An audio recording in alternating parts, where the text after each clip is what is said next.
성탄의 표적이라고 하는 제목으로 말씀을 전하겠습니다. 성탄절 하면은 어떤 생각이 드십니까? 무작정 어릴 때 성탄절 하면 들뜨고 행복했던 기억이 있습니다. 예수님을 믿지 않는 사람들의 성탄절은 노는 날, 쉬는 날, 그저 공휴일 중에 하나이지만은 우리 예수 믿는 사람들에게 성탄절은 우리 일생의 가장 중요한 날이 아닐까 생각을 해봅니다. 성탄절이 무슨 날일까요? 거룩하신 하나님께서 육신의 몸을 입으시고 이 땅에 친히 내려오신 날이 바로 성탄절입니다.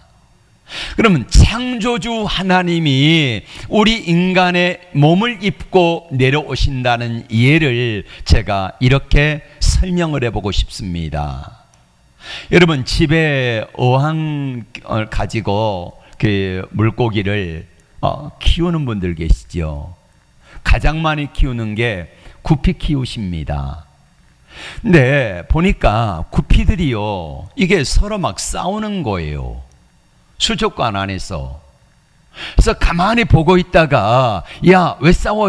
싸우지 마. 너희들 그렇게 살면 안 돼. 라고 아무리 주인이 말을 해도 이게 안 통해요. 안 들어요.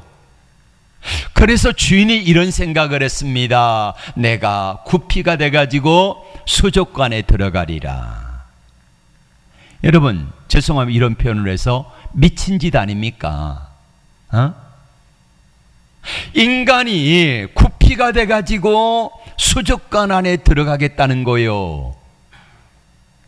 이게 하나님이 이 땅에 예수님을 보내신 이유와 똑같습니다. 그런데 인간이 구피가 돼가지고 구피가 돼서 살다가 거기서 싸우는 거 말리다가요, 구피한테 맞아 죽었네? 이게 예수님의 성육신 사건의 모습입니다. 거룩하신 하나님께서 인간 세상에 오셔가지고 인간에게 의하여서 십자가를 지시고 죽으신 사건이 바로 예수님의 성탄절이라는 것입니다. 하나님은 왜 인간의 연약한 몸을 입고 오셨을까요?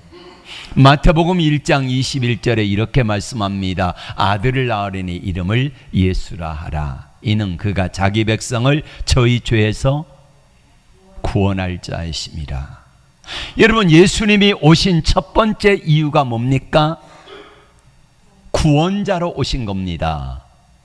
두 번째 이유는 23절에서 이렇게 말씀하고 있습니다. 보라, 처녀가 잉태하여 아들 낳으리니 그 이름을 임마누엘이라 하라. 이는 번역한 즉 뭐라고요? 하나님이 우리와 함께 계시다.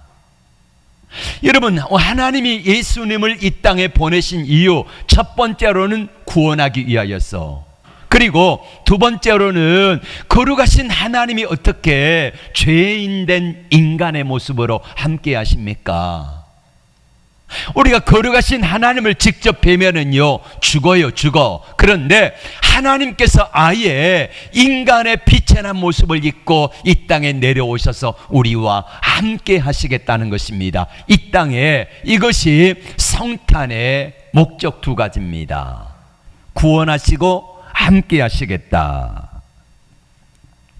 이 의미를 모르고 있기에 성탄절을 세상 사람들은 노는 날, 즐기는 날로 여기고 모여서 한잔하고 세상적인 쾌락을 누리는 시간으로 삼는 사람들이 참 많습니다. 최초의 성탄 때도 예수님이 이 땅에 오신 이유를 몰랐습니다. 그래서 여관 주인은 오신 예수님을 가장 가까이서 대접할 수 있는 기회가 있었는데 그 기회를 놓쳐버리고 만 거예요.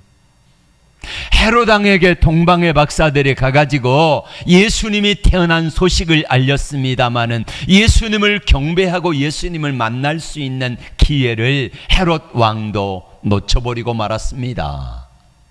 헤롯 왕 뿐이겠습니까? 당시에 대제사장, 서기관, 바리새인들이 얼마나 많았습니까? 이 사람들은 예수님을 기다렸을까 안 기다렸을까요? 기다렸습니다. 메시아 구주가 오기를 간절히 기다렸지만은 정작 메시아가 이 땅에 오셨을 때에 대제사장, 서기관, 바리새인들 아무도 오신 예수님에 대해서 관심이 없었다는 것입니다. 우리도 마찬가지 아닙니까? 예수님이 이 땅에 성탄으로 오셨습니다. 2000년 전에. 초림의 예수님은 우리에게 구원자로 오셨고 함께 하기 위해서 오셨는데, 이제 재림의 예수님은 몽둥이 들고 오실 겁니다. 칼 들고 오실 거예요. 창 들고 오실 거예요. 심판주로 오신다는 것입니다. 그래서 믿는 자와 안 믿는 자를 구분하시고 양과 염소를 구분하시고 천국과 지옥을 구분하여서 마침내 자기 백성을 데리고 올라가실 것입니다. 이게 재림의 예수님을 우리가 기다리는 이유입니다. 초림의 예수님은 아기 예수님으로 오셔가지고 연약한 모습으로 오셔가지고 그렇게 오셨지만은 재림의 예수님은 강한 모습으로 심판주로 오신다는 사실을 기억해야 합니다. 초림의 예수님이 오셨을 때에 예수님을 영접하고 예수님을 찾아가 경배한 사람들은 맨 첫 번째 사람들이 누굽니까? 동방의 바로 목자들입니다. 베들레헴의 목자들이 아기 예수님을 찾아가 가지고 가장 먼저 경배했다는 것입니다. 아이러니하잖아요. 여러분, 목자들은 어떤 사람들이냐면요, 당시에 매일 들에 가서 양들과 거기에서 함께 뒹굴고 냄새나고 더럽기 때문에, 더군다나 물이 귀한 나라잖아요. 잘 씻지를 못해요. 냄새납니다. 안식일을 제대로 지킬 수 없기 때문에 저 사람들은 죄인으로 취급받는 사람들 중에 한 사람입니다. 가장 낮고 천한 신분의 사람들에게 예수님은 왜 오셨을까요? 가장 먼저 성탄의 기쁨을 맨 첫 번째 예수님은 알려주셨을까요? 목자들이 양을 치고 있을 때입니다. 한밤중입니다. 한밤중에 양을 치던 목자들에게 천사가 나타났습니다. 오늘 10절부터 말씀을 같이 볼까요? 천사가 이르되 무서워하지 말라. 보라, 내가 온 백성에게 미칠 큰 기쁨의 좋은 소식을 너희에게 전하노라. 오늘 다윗의 동네 너희를 위하여 구주가 나셨으니 곧 그리스도 주시니라. 온 세상에 미칠 큰 기쁨의 소식을 목자들에게 제일 먼저 알리는데, 이게 바로 너희를 위하여 구주가 나셨으니고 그리스도 주시다, 이렇게 말합니다. 자, 앞을 보시고요. 그리고 12절에서 이제 구주의 표징이 뭐냐, 이거를 말씀합니다. 12절 보십시다. 앞을 보시고요. 눈을 뜨시고 시작. 너희가 가서 강보에 쌓여 구유에 누워 있는 아기를 보리니 이것이 너희에게 표적이니라. 두 가지. 하나는 강보에 쌓여 있는데, 강보에 쌓여 있다. 강보라는 말은 무슨 말이냐면요, 아기가 태어나면은 그 아기를 우리로 말하면 담요 같은 데 눕히잖아요. 그리고 눕히고 그 위에다가 아이가 움직이지 못하도록 자그마한 천 조각을 가지고 아이를 꽁꽁 묶습니다. 이게 강보예요. 가난한 사람들이 강보를 주로 사용하는데, 이 강보에 쌓여 있고, 두 번째로는 어떤 표징이 있다고요? 어디에 누워 있다? 구유에 누워 있다. 한번 생각해 보세요. 구주가 나셨는데, 메시아가 오시는데, 온 세상의 왕 중에 왕으로 오시는 하나님이 아들이 오시는데 강보에 쌓여 있네. 가난한 사람들이 사용하는 그 천조각에 쌓여 있고, 더군다나 어디에 누워 있다고요? 말 구유에 누워 있다는 거예요. 이게 어떻게 메시아의 표징이 되겠습니까?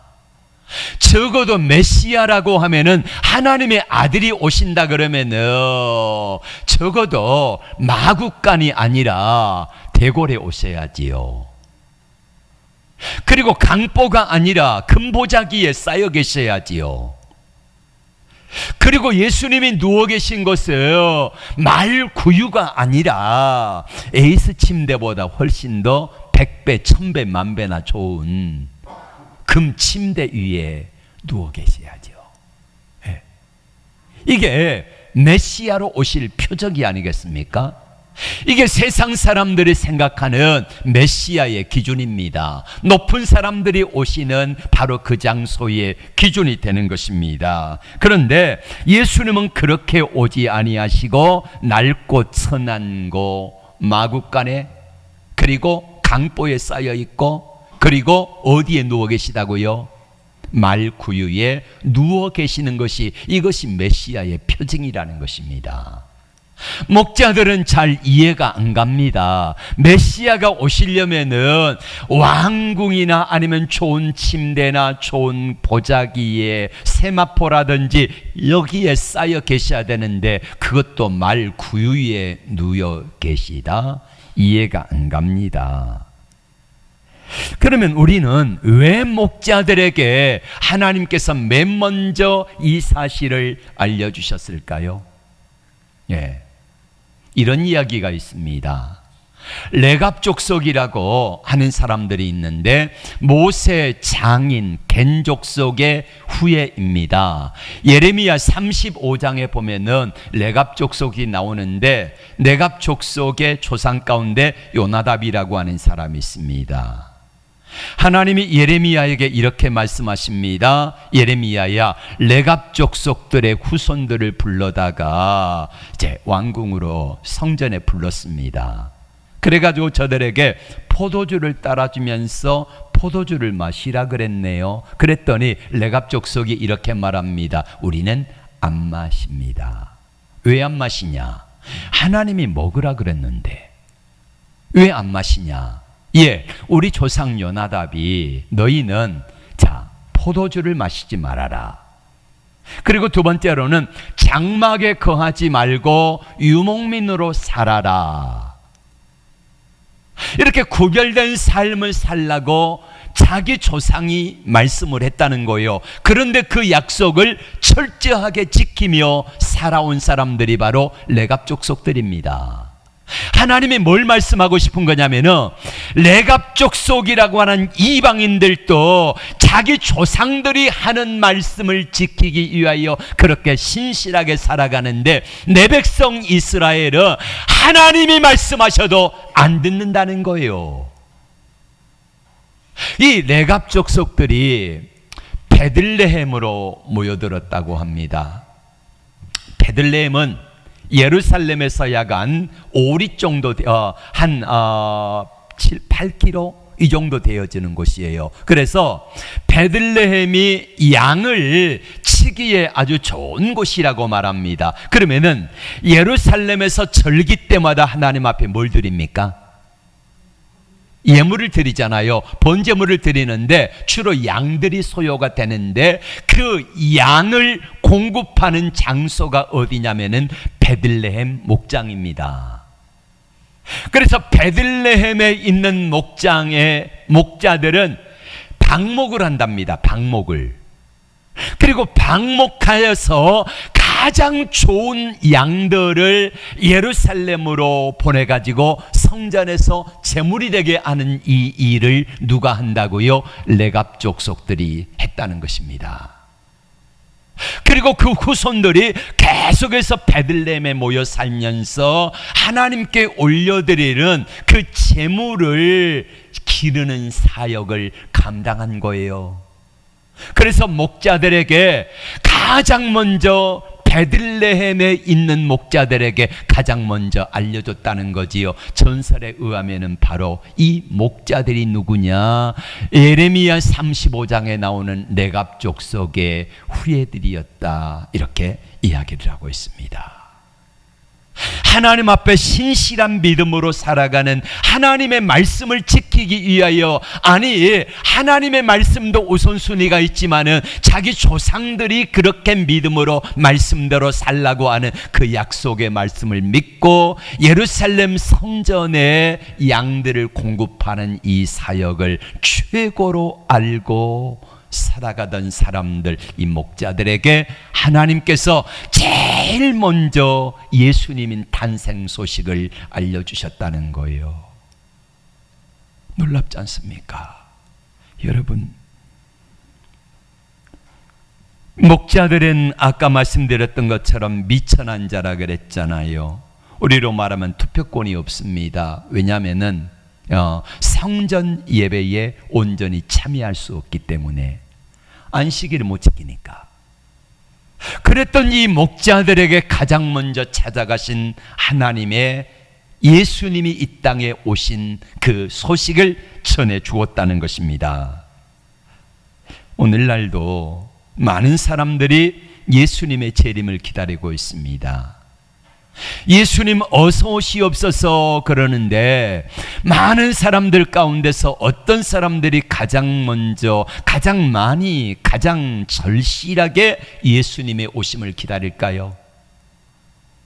마음이 고난 사람들, 마음이 쓸쓸한 사람들, 외로운 사람들, 힘들고 고달픈 분들이요, 예수님을 가장 많이 소망해요. 부자들, 당시 보세요.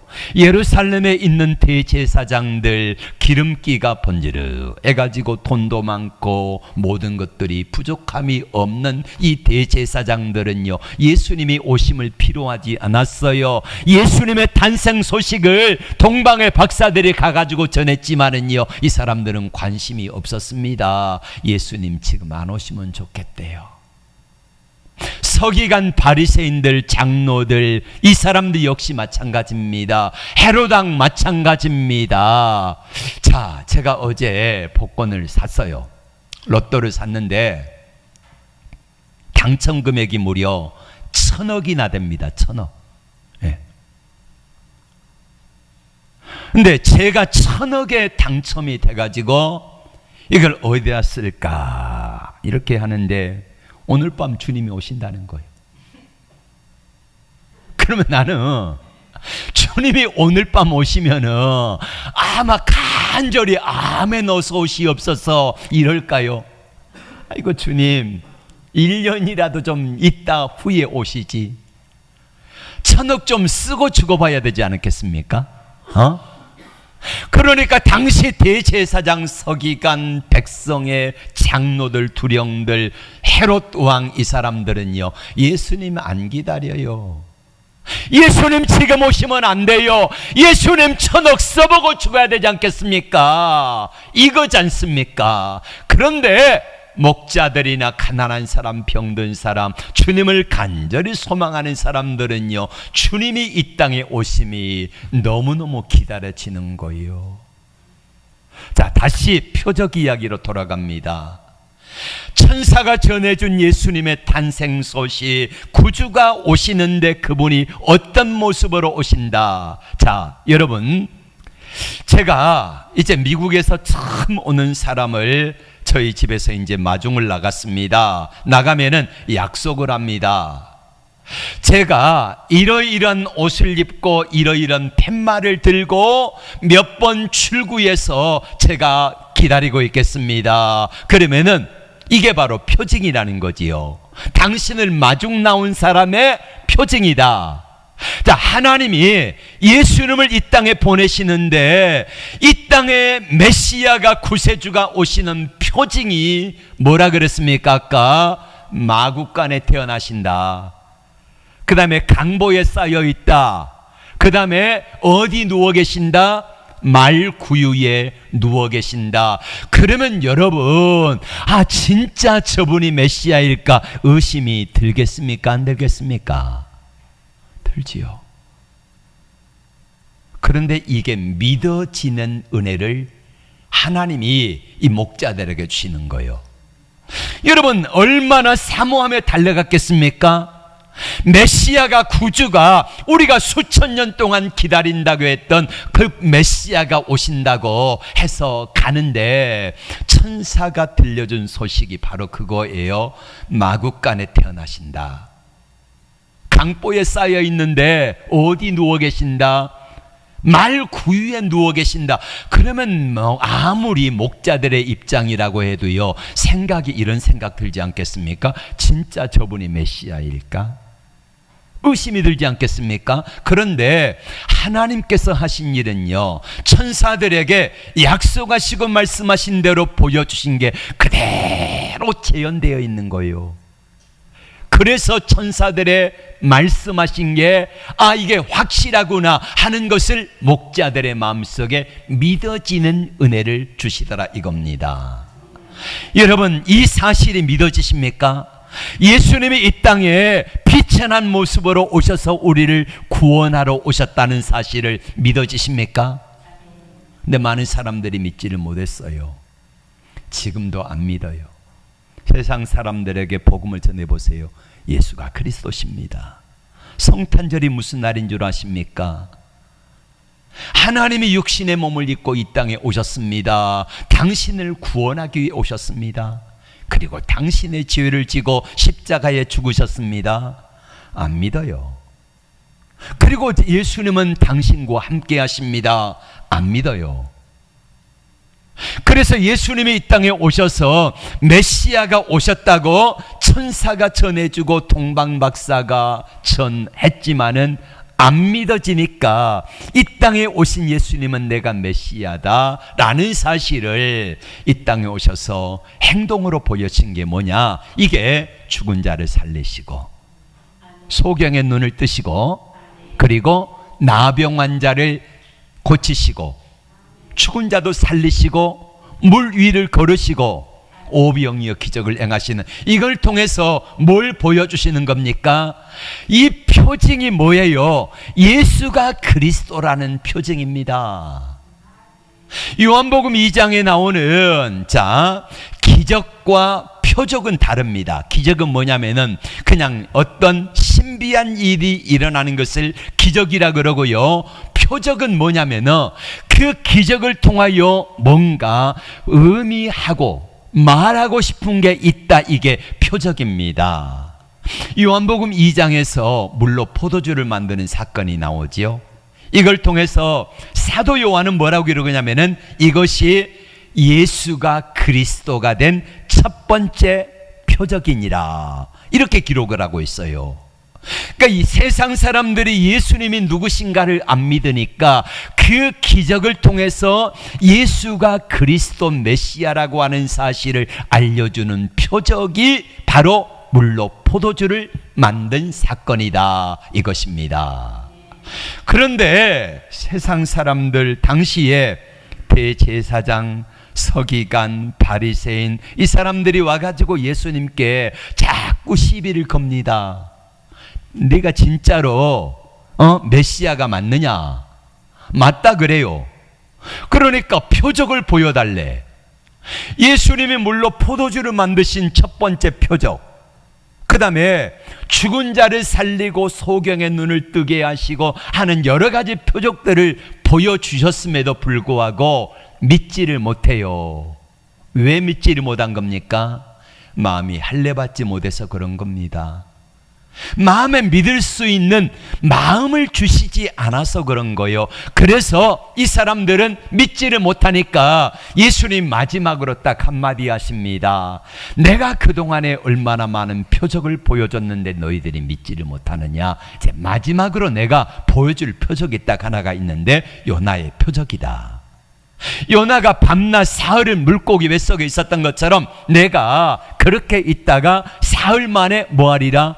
살아나리라, 부활하리라. 이거를 표적으로 보여주신 거예요. 그리고 예수님이 이 땅에 오셔서 행하신 모든 표적들이 다 이루어졌는데 역시 제사장들은 믿지 아니하더라. 여러분, 믿어지는 게 얼마나 은혜요, 복인 줄로 모릅니다. 여러분, 예수님이 구주로 오셨는데 강보에 쌓여서 마구간의 말구유에 오셨다는 사실이 믿어지십니까? 그리고 그 예수님이 나를 위해 죽으셨다는 사실을 믿습니까? 그리고 지금 이 순간에도 성령을 통하여 우리 주님은 나와 함께 하심을 믿으십니까? 믿어진 은혜. 자, 이렇게 하여서 목자들은 예수님을 메시아로 오신 모습을 가장 먼저 배웠고 20절에 보면 돌아가는데 큰 기쁨과 은혜 가운데 찬송하며 돌아갔더라라고 기록하고 있습니다. 여러분, 예수님은 다양한 표적으로 이 땅에 찾아오십니다. 때로는 2000년 전에 예수님의 오시는 표적은 마구간에 강보에 쌓여 말구유에 오셨지만은 지금 2000년 이후에 예수님은 성탄으로 오시는 예수님은 지금도 많은 곳에 많은 사람들에게 많은 장소에 성탄으로 오시는데 어떤 모습으로 오시는가? 때로는 작은 자의 모습으로 오시고 때로는 연약한 자의 모습으로 오시고 때로는 허름한 모습으로 오시기도 하면서 우리에게 오시는데 우리 주님은 그래서 이렇게 말씀하십니다. 하나님이 우리를 다시 찾아오실 때에는 너희에게 어떤 모습으로 오실까? 우리가 기대하는 메시아, 제사장, 서기관, 장로들이 기다렸던 메시아는 총칼 들고 헤롯 왕을 이기고 로마의 압제를 해방시켜주는 큰 능력을 가진 그분으로 오실 줄 알았는데, 세상의 메시아로 세상을 구원할 메시아로 오실 줄 알았는데 예수님은 그게 아니라 말구유의 마구간에 비천한 모습으로 오셔서 그가 나기를 자라나기를 연한 순 같고 사람들에게 실어버린 바 되고 얼굴을 가리운 자같이 되었다. 무슨 말이냐면은 사람들이 얼굴을 보기를 싫어하는 사람들은 두 부류가 있습니다. 첫 번째는 소경의 눈을 보는 거고요, 두 번째로는 나병 환자의 환부를 보는 겁니다. 그래서 소경과 나병 환자들은 자기의 겉옷을 둘러쓰고 사람들이 지나가면은 뒤로 돌아가지고 이렇게 외쳐야 합니다. 나는 부정한 자입니다. 나는 부정한 자입니다. 나를 보지 마세요, 이거요. 예수님이 그런 모습으로 이 땅에 비천한 자의 모습으로 오셨다는 것입니다. 왜 그렇게 오셨을까요? 비천한 우리들, 우리 주님을 간절히 기다리는 그런 사람들을 구원하기 위하여 이 땅에 오신 줄로 믿습니다. 오늘 또 우리 주위의 수많은 사람들에게 예수님은 함께 하시고 그들의 모습으로 우리 가까이에 함께 계십니다.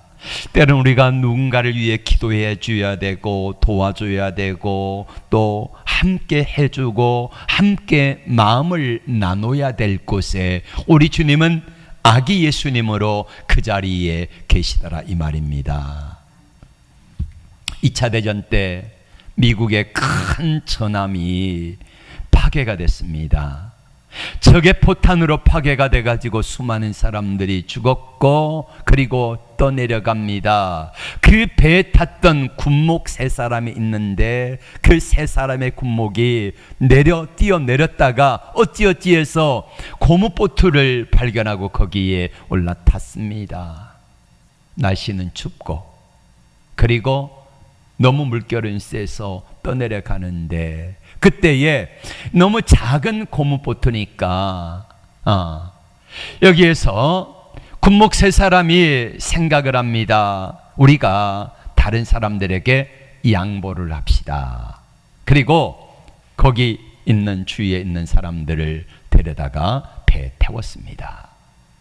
그리고 자기들은 배에서 내렸어요. 같이 있으면 위험하니까. 그리고 이렇게 전했습니다. 여러분, 예수 믿으십니까? 예수님이 이 땅에 구주로 오셨는데 당신을 위해서 죽으셨습니다. 우리는 지금 죽어도 주님 만날 확신 확신이 있는데 당신들은 지금 죽으면은 주님 만날 확신이 없기 때문에 당신들에게 양보합니다. 예수 믿으세요. 그리고는요, 끝끝내 이 세 사람이 죽어간 거예요. 군목들이. 지금도 미국 펜타곤의 군종감실에 가면은 이 세 사람의 사진이 있다고 합니다. 이 세 사람의 얼굴을 그림으로 그려놓은 거예요. 자기들이 살 수 있음에도 불구하고 우리는 믿음으로 구원받기 때문에 지금 죽어도 주님 만날 확신이 있기에 주님 만나지 못할 이 사람들을 위하여서 양보하고 죽어가는 세 사람의 군목들, 이 사람들의 사진을 그려놨다는 거예요. 주님은 이렇게 말씀합니다. 너희가 병들었을 때에, 내가 병들었을 때에 너희가 찾아보았고, 내가 옥에 있을 때에 나를 돌아보았고, 내가 목마를 때에 먹을 걸 주었고 마실 물을 주었느니라. 주는 우리가 언제 했습니까? 너희 주위에 있는 가장 작은 자들에게 한 것이고 나에게 한 것이니라 라고 주님은 말씀하고 있습니다. 우리 주님은 이 땅에 다시 재림하실 때에는 심판주로 오신다 그랬잖아요. 아직까지 주님은 아직까지 우리 주위에 수많은 사람들 곁에 함께 계시면서 우리에게 아직까지 우리가 그분들을 섬기고 그분들과 함께 주님의 사랑을 나눌 수 있는 기회를 주십니다. 우리 주위에 있는 분들을 돌아보시면서 주의 사랑으로, 저분이 주님이실 줄 모르겠다, 저분이 예수님의 모습으로 오신 줄 모르겠다, 그러면서 한 분 한 분 돌아보면서 나의 기도가 필요한 곳에 기도를 심고, 나의 사랑이 필요한 곳에 나의 사랑을 심고, 때로는 작지만은 물질이 필요한 곳에 물질을 심으면서 함께 할 때에 이번 성탄절은 너무너무 행복하고 그리고 기쁘고 즐거운 성탄절이 되어질 걸 믿습니다. 기도합니다. 주님, 우리 모두에게 이 은혜를 허락해 주시옵소서.